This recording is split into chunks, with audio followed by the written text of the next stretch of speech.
Bonjour à tous et bienvenue sur cette nouvelle vidéo de la chaîne Apps & Productivité by Action Agile. Aujourd'hui, nous allons voir comment créer un site web grâce à Notion, et pas uniquement grâce à Notion, vous allez devoir utiliser également une autre solution qui s'appelle super.so. Je voudrais préciser deux choses en préambule. La première, c'est que cette vidéo n'est pas à destination de développeurs, par exemple, qui seraient tout à fait en mesure de passer leur site web grâce à Notion directement sur Internet via des frameworks qui existent, mais qui nécessitent du paramétrage technique. Donc là, ici, la vidéo s'adresse plutôt à des personnes qui ont peu de connaissances techniques. La deuxième chose, c'est qu'on n'est pas en train de parler ici de créer un site complexe type un site de e-commerce. Grâce à Notion, ça ne serait pas possible, on est plutôt en train de parler d'un site simple, du type un site informatif tel que le mien, que je vous invite d'ailleurs à visiter sur www.action-agile.fr, ou alors éventuellement un site un peu plus complexe, qui serait un site d'information avec par exemple un sous-site, qui lui ne serait accessible qu'à certains membres qui auraient payé une cotisation. Ça c'est possible via une troisième solution qui s'appelle Memberspace, mais dont je ne parlerai pas aujourd'hui.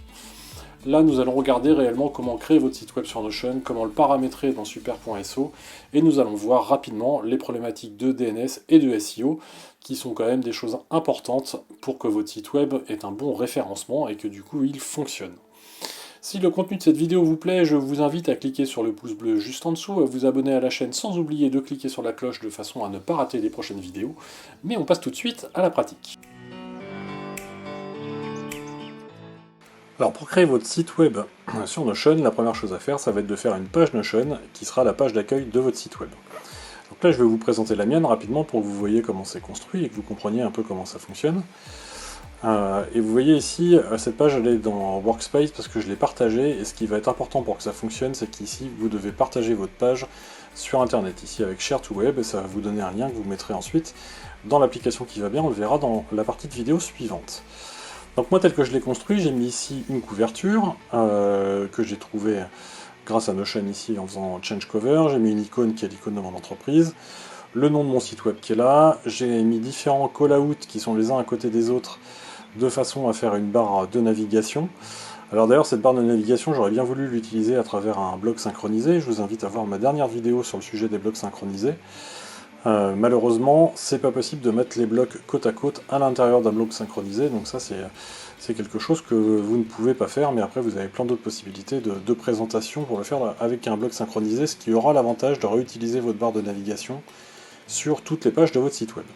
Donc ensuite j'ai mis un petit peu de contenu, donc ça mixte des blocs qui sont ici des bullet points avec du contenu standard, ici un lien vers une autre page qui est mon CV, qui est exposé. Là j'ai mis différents call-out pour les accès aux réseaux sociaux sur lesquels j'ai personnalisé les icônes avec l'icône du réseau social correspondant.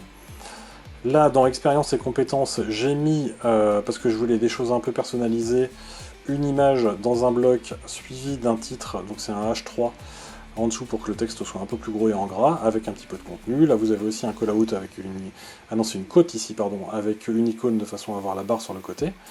Donc ça c'est du contenu personnalisé.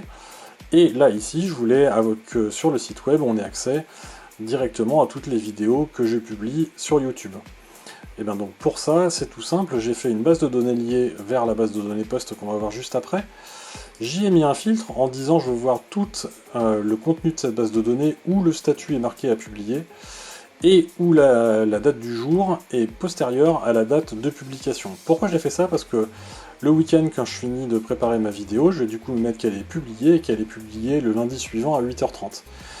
Et comme ça, Notion il va faire apparaître la dernière vidéo au bon moment, directement sur le site web sans que j'ai rien à faire, ça va être complètement automatique. Et donc cette base de données, eh ben, ça pointe sur une base de données blog post ici qui est dans Action Agile.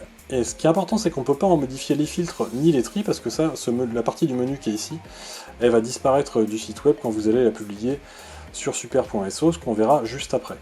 Et donc dans la partie corporate, qui est la partie privée de mon Notion, donc cette page qui est ici, eh bien elle n'est pas partagée, vous le voyez ici, elle n'est pas share to web.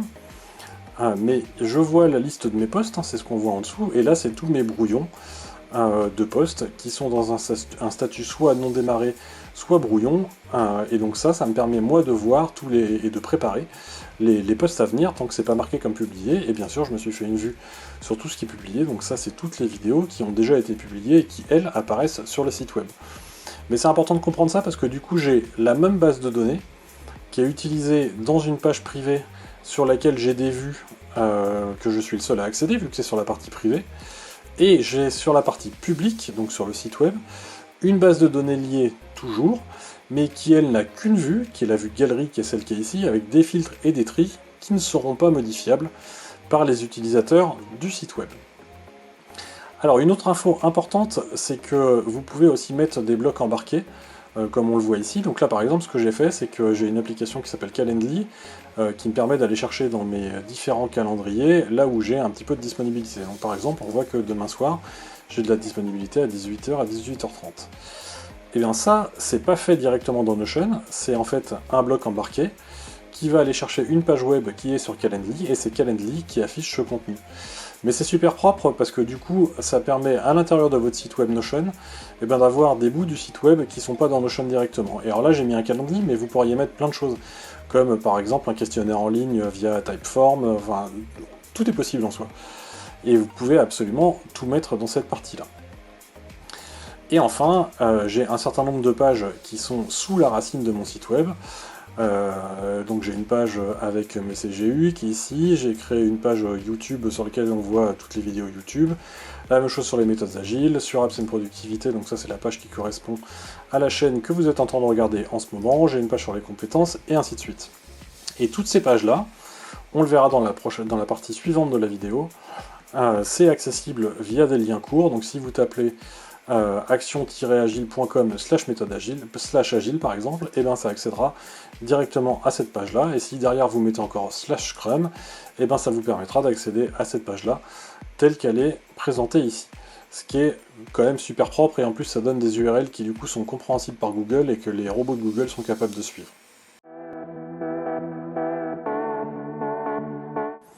La deuxième chose à faire pour que votre site web soit exposé grâce à Notion, c'est d'aller sur le site super.so.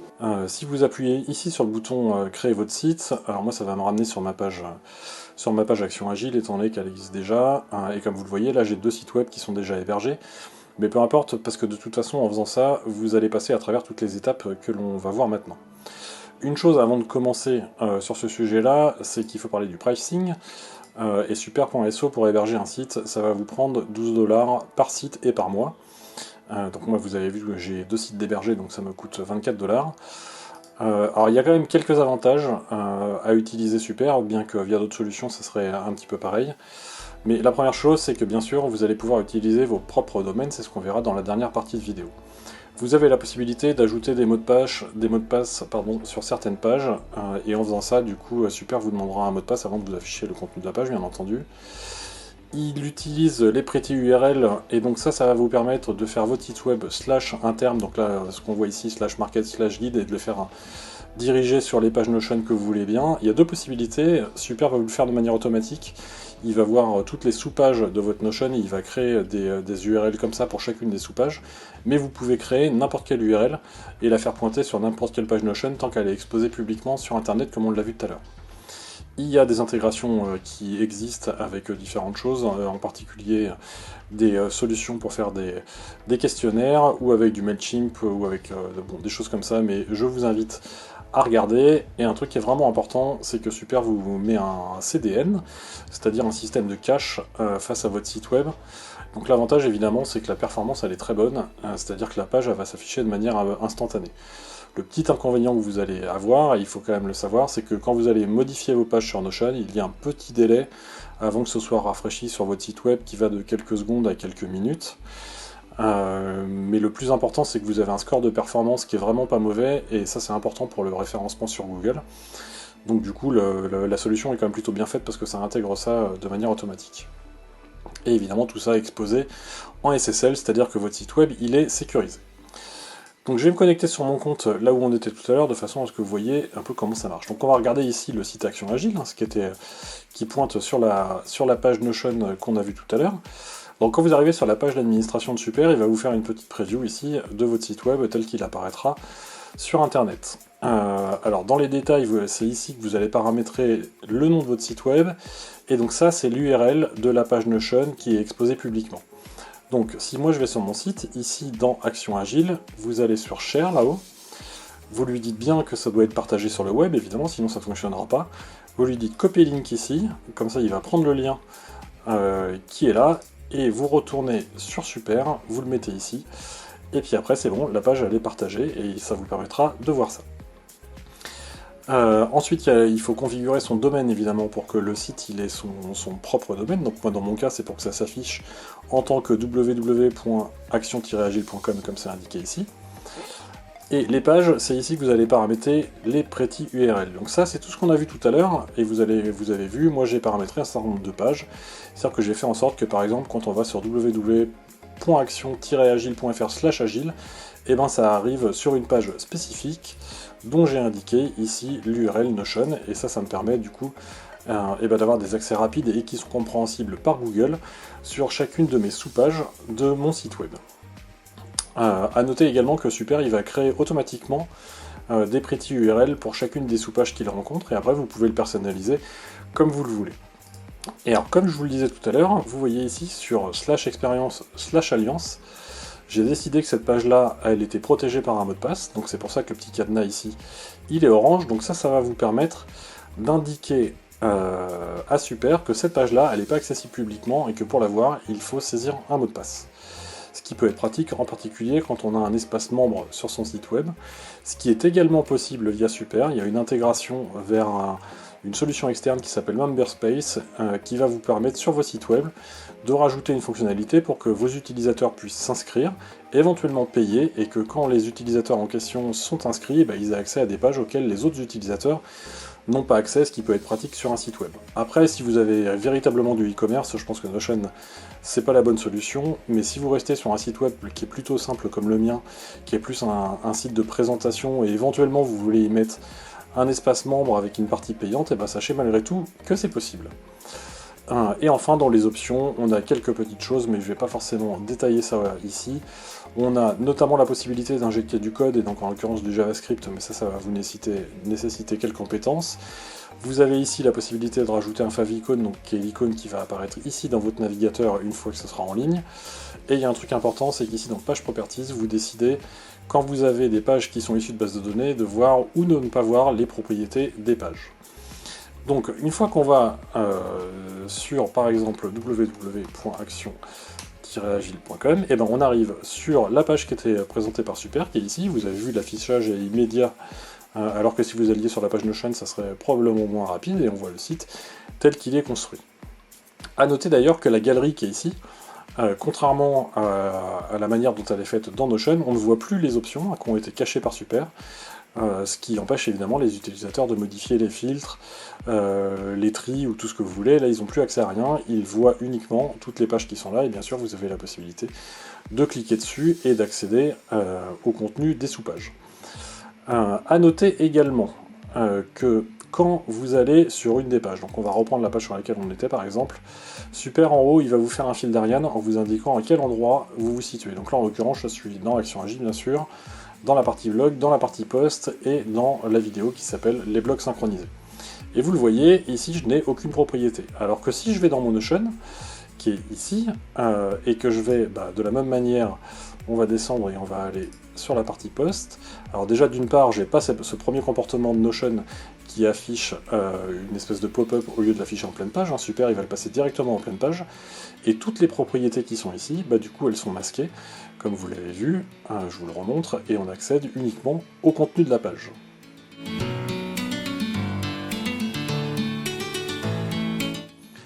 Alors maintenant, comment faire pour que votre site web il soit exposé sur votre propre nom de domaine?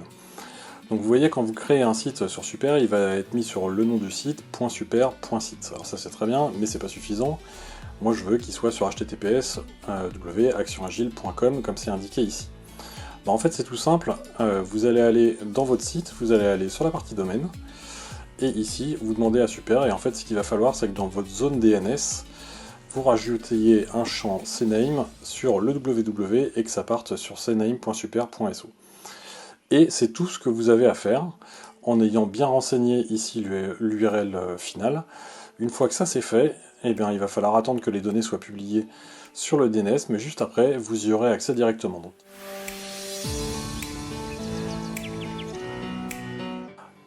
Et enfin, la dernière partie que je voulais voir avec vous, c'est la partie SEO. Donc quand vous allez dans Super, vous verrez qu'en retournant ici sur la partie Options, vous avez la partie injection de code. Et dans l'injection de code, ici, on peut injecter donc, du code JavaScript. Donc ce qu'il faut, c'est que vous injectiez cette partie-là, qui est le bout de code qui est donné par Google Analytics, et une fois que ça ce sera bon, et ben du coup, tout sera tracé sur les visites de votre site. Donc typiquement, je vais vous le montrer. On va aller voir mon Google Analytics, et vous allez voir que effectivement, on voit tout ce qui va bien sur le site web. Donc ça, c'est du coup toutes les informations de visite que j'ai sur mon site web, données par Google Analytics grâce au tag que j'ai indiqué dans l'injection de code qu'on a vu juste avant. Et comme ça, vous pourrez voir tout ce qui se passe à l'intérieur. Alors à noter d'ailleurs que sur chacune des pages, vous pouvez injecter du code, donc ça vous permettra de personnaliser si vous avez besoin votre Google Analytics. Moi, j'en ai pas forcément besoin, mais en tout cas, ça permettra de le faire. Et je vous invite à utiliser autant que possible les pretty URL. Ça vous évitera d'avoir ce genre de choses. Vous voyez, là j'ai une visite sur un /site/ un numéro incompréhensible, qui est ce que fait Super sans les pretty URL. Donc ça, c'est parce que j'ai pas fait mon travail et que je l'ai pas bien paramétré. Mais si vous avez tout bien paramétré, à ce moment-là, vous verrez les bonnes URL des pages, donc /expérience, / que vous voulez, et ça permettra d'avoir quelque chose de beaucoup plus joli. Et puis surtout de beaucoup plus compréhensible quand vous regarderez vos données d'analytics via Google. Cette vidéo est maintenant terminée, j'espère que le contenu vous aura plu et que ça vous donnera envie d'aller créer des sites web grâce à Notion. Pour ma part, ça fait désormais un petit peu moins d'1 an que j'utilise cette solution de super.so et j'en suis très content. En termes de retour d'expérience, ce que je peux vous dire, c'est que le site est réellement rapide d'accès, que le SEO fonctionne plutôt bien. J'ai pu constater que mon référencement dans Google avait plutôt progressé, et je vois aussi que super.so rajoute régulièrement des fonctionnalités à ce qu'il propose. Bref, je suis vraiment très content de cette solution, donc si vous avez envie de faire votre site web via Notion, je vous invite à aller chercher cette solution, et je précise d'ailleurs que je ne suis pas rémunéré pour vous dire tout ça, c'est un réel retour d'expérience. Si le contenu de cette vidéo vous a plu, je vous invite à vous abonner à la chaîne, sans oublier de cliquer sur la cloche pour ne pas rater les prochaines vidéos. Et j'en profite pour vous dire qu'il n'y aura pas de vidéo publiée entre le 10 juillet et le 15 août pour cause de congé. Mais je reprends la publication de vidéos hebdomadaires tous les lundis à 8h30 à partir du 15 août. Sur ce, je vous dis à ciao tout le monde.